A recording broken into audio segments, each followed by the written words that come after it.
Hello दोस्तों, तो आज हम गेम चेंजर को एक्सप्लेन करेंगे। तो चलिए शुरू करते हैं। तो शुरुआत में हम देखते हैं एक पॉलिटिशियन को जो रात में सपना देख रहा होता है और उसको सपने में एक औरत और साथ में बच्चा दिखाई देता है और वह बेहोश हो जाता है। फिर हम देखते हैं कि उसी पॉलिटिशियन को घर वाले हॉस्पिटल ले जा रहे हैं और हमें पता चलता है कि यह यहाँ का सीएम है और इसका नाम है सत्या। फिर हम देखते हैं कि एक ब्रिज है जो टूट रहा है, इसी वजह से एम्बुलेंस भी आगे नहीं जा पा रही है और लोग भी सीएम को कोस रहे हैं क्योंकि सरकार की वजह से सारे पैसे करप्ट में चले गए और यह ब्रिज बहुत ही कम लागत का बना। फिर जैसे तैसे सीएम हॉस्पिटल पहुंचता है जहां इसके दोनों बेटे आपस में झगड़ा कर रहे होते हैं कि बाप के मरने के बाद में सीएम बनूंगा, और यह लोग खुश होते हैं कि इनका बाप मरने वाला है। लेकिन थोड़ी देर बाद यह लोग मशीन में देखते हैं कि उसकी सांसें अभी चल रही हैं। इसके बाद हम देखते हैं कि कुछ गुंडे एक राम नाम के आईएएस को पकड़ने के लिए आते हैं, लेकिन वह आईएएस और कोई नहीं बल्कि राम है। फिर राम इन सबको अच्छे से कूट देता है और इनसे फाइटिंग सीन में हमें पता चलता है कि राम पहले आईपीएस था। इनसे फाइटिंग के बाद इनका बॉस आता है और राम उसी के हेलीकॉप्टर में बैठकर घर आ जाता है, जहां उसकी मां उससे कहती है कि वह जल्दी शादी कर ले, लेकिन राम उनकी बात नहीं मानता और उनसे हाथ जोड़कर कहता है कि वह यह बात दोबारा ना कहे। इसके बाद हम देखते हैं कि वह सीएम अब ठीक हो चुका है और वह एक स्पीच दे रहे हैं जिसमें वह कहते हैं कि आज से भ्रष्टाचार बंद होगा और जिनकी जो सेटिंग है वह बंद कर दे, नहीं तो उन्हें जेल जाना पड़ेगा। जिसके बाद उनके दोनों बेटे इस बात का विरोध करते हैं, लेकिन सीएम उनकी बात नहीं मानता। नेक्स्ट सीन में हम राम को देख देते हैं जो शहर के सभी क्रिमिनल्स को कल उनके सामने पेश करने के लिए बोलता है। इसके बाद सीएम का छोटा बेटा इलीगल रेत की खदान पर जाता है जो उसी की वजह से चल रहा था और अपने आदमी से वह सब इलीगल काम रोकने के लिए कहता है क्योंकि उसके पापा सीएम ने इलीगल काम को करने के लिए मना किया है। लेकिन वह उन लोगों से कहता है कि यह काम हम सिर्फ रात को चालू करेंगे और यहाँ पर हमें पता चलता है कि वह सीएम उसका असली पापा नहीं है। इसके बाद राम एक जगह रेड करता है जहाँ वह चावल में मिलावट हो रही जगह को सील करता है क्योंकि इससे बहुत लोग की हेल्थ को नुकसान पहुँचता है। इसके बाद राम अपने दोस्तों के साथ बैठा होता है, तभी उसके दोस्त राम से उसकी गर्लफ्रेंड के बारे में पूछते हैं और राम अपनी फ्लैशबैक कहानी सुनाता है जहाँ पर हम देखते हैं कि राम एक लड़की के बाप को मार रहा होता है। वह कहता कि तुम्हारा बाप लड़कियों के साथ गलत काम करता है, लेकिन दोस्तों वह लड़की बताती है तुम कौन से केपी सर को मार रहे हो, वह यह नहीं वह और कोई है। तब जाकर राम उनसे माफी मांगता है कि उससे बहुत बड़ी गलती हो गई, लेकिन दोस्तों वह लड़की उससे बहुत गुस्सा हो जाती है और वहां से चली जाती है। अगले दिन राम उस असली वाले के पीसर को मार रहा होता है जिसने एक लड़की के साथ गलत काम किया था। यह देखकर वह राम से थोड़ी इम्प्रेस हो जाती है और यह दोनों आपस में बातें करने लगते हैं। इसके बाद अगले दिन यह लोग कहीं जा ही रहे होते हैं कि तभी कुछ लोग राम को और उसके साथ लड़की को छेड़ते हैं, लेकिन राम लड़की के सामने तो कुछ नहीं बोलता है क्योंकि वह लड़की वायलेंस के एकदम खिलाफ है। तो इसीलिए जब लड़की चली जाती है तब वह एक को बुरी तरह पीटता है। लेकिन दोस्तों अगले दिन उसकी गर्लफ्रेंड को पता चल जाता है और वह उसे सुनाने लगती है। वह कहती है कि तुम आईएएस बनो और देश को संभालो, लेकिन राम कहता है कि क्यों मैं आईपीएस नहीं बन सकता। लेकिन तभी क्यारा कहती है कि नहीं, अगर तुम आईपीएस बने तो तुम्हें वर्दी मिलेगी और तुम सब गुनहगारों का एनकाउंटर कर दोगे, इसीलिए तुम आईएएस बनो। और यह कहकर वह वहां से चली जाती है। फिर राम बताता है कि उसने आईएएस की तैयारी की और 6 नंबर से चूक गया और वह आईपीएस बन गया, लेकिन यह देखकर उस लड़की ने उससे बात बंद कर दी और वह कहीं दूर चली गई। फिर राम ने एक और अटेम्प्ट दिया और फिर फाइनली वह आईएएस बन गया और वह उस लड़की के घर भी गया, लेकिन वह घर छोड़कर चली गई थी और वह आज तक उसे नहीं मिली। इसके बाद सीन प्रेजेंट में आता है और हम देखते हैं कि राम ने उस मंत्री के इलीगल काम को रोक दिया है और उन वर्कर्स को गिरफ्तार कर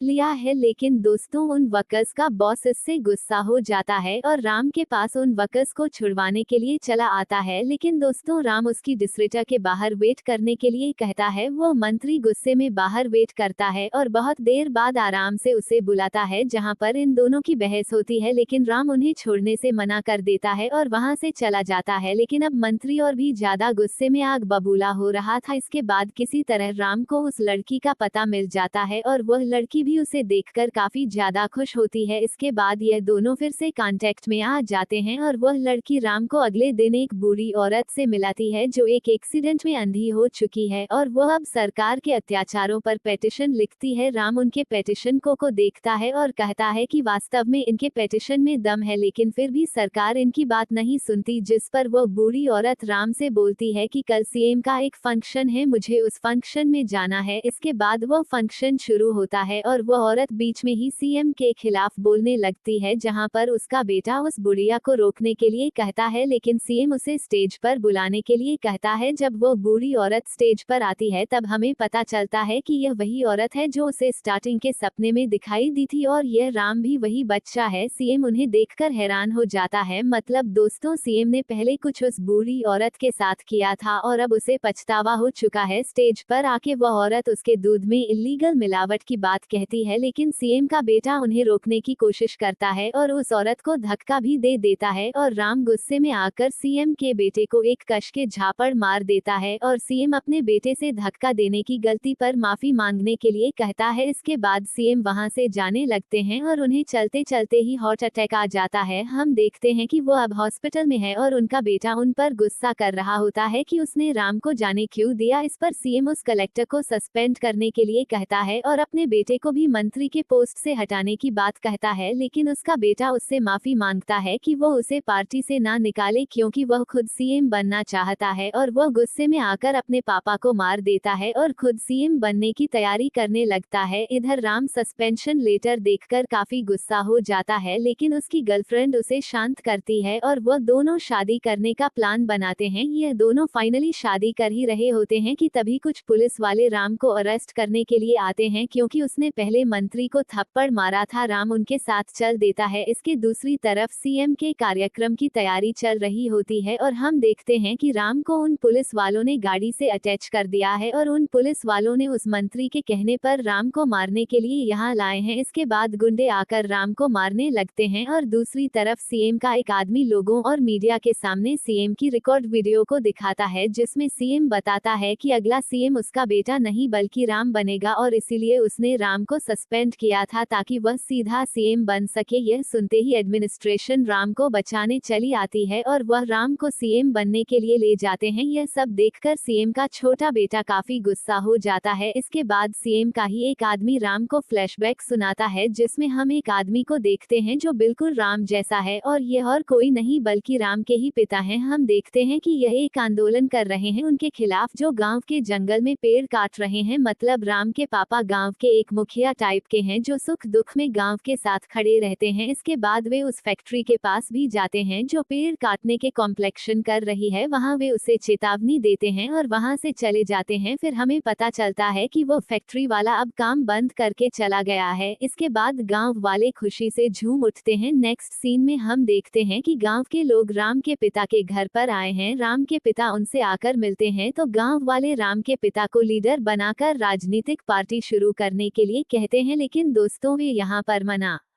कर देते हैं क्योंकि वे कहते हैं कि राजनीति एक बहुत बड़ा दीमक है जो अच्छे इंसान की भी ईमानदारी खा जाती है। लेकिन गांव के ज्यादा कहने पर वे मान जाते हैं और पार्टी को शुरू कर देते हैं। लेकिन दोस्तों, जब वे स्पीच दे रहे होते हैं तब वे काफी ज्यादा हकलाते हैं क्योंकि उन्हें पहले से ही हकलाने की बीमारी है। इसके बाद वे उस बीमारी को ठीक करने के लिए काफी ज्यादा कोशिश करते हैं, लेकिन कुछ होता नहीं है। इसलिए वे अपनी जगह किसी और को खड़ा करने के लिए कहते हैं और उनमें से एक आदमी बाहर आता है जो दरअसल वह सीएम सत्या ही था। इसके बाद वही फंक्शन में स्पीच देने लगता है और लोग भी काफी ज्यादा प्रभावित हो रहे थे। इसके बाद सत्या एक दिन राम के पिता से इलेक्शन में पैसे बांटने के लिए कहता है, लेकिन उनके पिता मना कर देते हैं क्योंकि उन्होंने पहले से ही पैसे की राजनीति करने से मना किया था और वे गुस्से में आकर उस पार्टी को रद्द करने के लिए कहते हैं। इसके बाद हम देखते हैं कि सत्या को वही फैक्ट्री वाले लोग पैसा दे रहे होते हैं ताकि उनके काम में कोई दिक्कत ना आए। वे उनसे पैसे ले लेते हैं और राम के पिता पिता को मारने का प्लान बनाते हैं। इधर राम के पिता पार्टी को रद्द करने के लिए निकल जाते हैं, लेकिन सत्या और उसका दोस्त राम के पिता की गाड़ी का एक्सीडेंट करवा देते हैं और जंगल में राम के पिता को वे दोनों मार देते हैं। यह सब राम की माँ देख रही होती है और वे वहां से भाग जाती हैं और यह सब करने के बाद सत्या खुद सीएम बन जाता है। सीएम का आदमी यह भी बताता है कि वो बूढ़ी औरत उसकी माँ है और जैसे ही राम को यह पता चलता है वो अपनी माँ के पास चला आता है। वे भी समझ जाती हैं कि यह उनका बेटा ही है। इसके बाद थोड़े समय के लिए राम सीएम बन जाता है, लेकिन सीएम का बेटा उससे बहुत गुस्सा था क्योंकि वह सीएम नहीं बन पाया। अब सीएम का बेटा इलेक्शन कमीशन के सामने राम के माता पिता की फोटो रखकर कहता है कि यह इसके असली माता पिता हैं जिन्होंने इस पार्टी को शुरू किया था, तो यह कैसे अपने पिता की बनाई पार्टी के अलावा किसी और पार्टी को सपोर्ट कर सकता है। जहां पर इलेक्शन कमीशन भी राम से बोलता है कि अगर यह तुम्हारे असली माता पिता हैं तो तुम सीएम नहीं बन सकते हो, जहां पर राम झूठ बोल देता है कि यह मेरे असली माता पिता नहीं है। तब राम की मां को बुलाया जाता है जो कहती हैं कि राम ही मेरा बेटा है, लेकिन दोस्तों राम अपनी ही मां को मानसिक रोगी कहता है और कहता है कि लीगली इनकी बातें मानी नहीं जा सकती। यह सुनकर दोस्तों राम की मां बहुत टूट जाती है, लेकिन सीएम का बेटा डीएनए टेस्ट करने के लिए कहता है और इलेक्शन कमिश्नर भी डीएनए टेस्ट के लिए मान जाते हैं। अब अगले दिन उनका डीएनए टेस्ट होगा और इसीलिए उनकी मां को कस्टडी में रखा गया है। राम उनसे मिलने आता है और कहता है कि मां मैंने सीएम बनने के लिए उनसे झूठ बोला था ताकि वह दरिंदा सीएम ना बन सके, और वह यह कहकर उनके पैरों में गिर जाता है। लेकिन दोस्तों मां तो एक मां होती है, वे उसे माफ कर देती हैं। इसके बाद अगले दिन जब राम मां के लिए कॉल लगाता है तो उसे पता चलता है कि उसकी मां वहां से भाग गई। फिर दोस्तों राम जल्दी से वहां पहुंचता है और वहां उसे पता चलता है कि उन्हें नींद नहीं आ रही थी, तो इसीलिए उन्होंने लेडी पुलिस से उनका मोबाइल मांगा था। और जब राम उस मोबाइल की हिस्ट्री चेक करता है तो उसे कुछ वीडियोस मिलती हैं जिनमें वह बताती हैं कि अगर इंसान के एक बाल से भी डीएनए टेस्ट हो सकता है, और उसमें कुछ सल्फ्यूरिक एसिड की भी वीडियोस थी, जिससे दोस्तों राम सीधे एसिड की फैक्ट्री में पहुंचता है और वह वहां उसे उसकी मां की चप्पल भी मिलती है, यानी उसकी मां उस एसिड में कूद गई ताकि उनकी बॉडी का हिस्सा भी ना बचे और डीएनए टेस्ट ना हो पाए। अब राम दोस्तों काफी ज्यादा इमोशनल हो जाता है और फाइनली सबूत ना होने के कारण वह सीएम बन जाता है, जिससे गुस्से में आकर सत्या का बेटा उसे मारने पर उतर आता है। बस फिर क्या राम उसका दी एंड कर देता है और यह मूवी खत्म हो जाती है।